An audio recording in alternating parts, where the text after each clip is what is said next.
Today we have this beautiful gospel on the Good Shepherd. It's comparing those who are hired for a specific task and those who are doing it as a true vocation.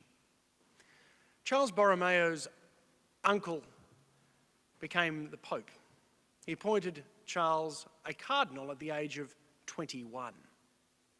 Made him, in essence, the Secretary of State at the age of 21. He wasn't a priest, he wasn't a bishop. He gave him a job because he thought, well, he'll look after his own family. He was from the Medici family. You've probably heard of them. Nepotism unfortunately has been part of the history of the church. However, interestingly, Charles Borromeo realised, well, he wasn't in this for money. He was in this to be a true shepherd, to conform his life to the life of the Good Shepherd, even at the age of 21.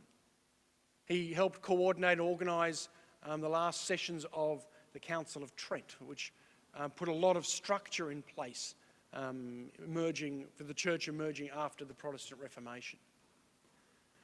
This is at the age of 21. At the age of 24, he's ordained a priest, and then he's made a bishop, and then becomes the Bishop of Milan at about the age of 25.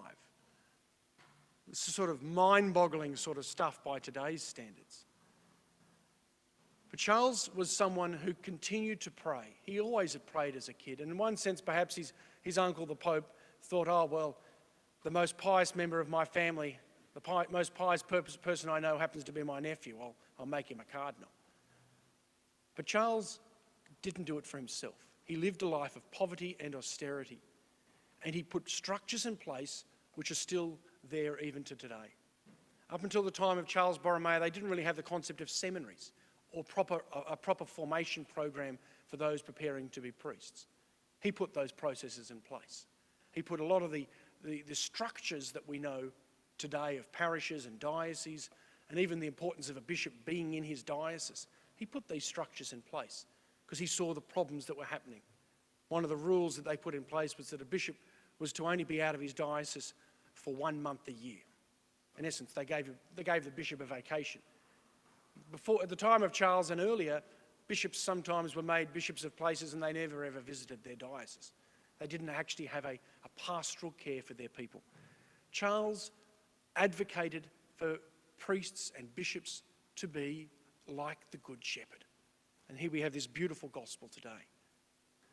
Charles understood the need for the church to have a love for the liturgy, a love for scriptures, a love for the teachings of the church, and to be able to communicate that boldly to others. The vestment that I'm wearing today became known as the Borromean style after today's saint, St. Charles Borromeo, which brought together something of the Eastern element of a liturgical style with some of the Latin style as well. It's quite an interesting sort of style. It requires the priest, if I put my hands down, the vestment sort of falls apart a little bit. So it requires the priest to maintain a posture of prayer throughout the Mass. Charles Borromeo was a great reformer in the church, and he died in his mid-40s.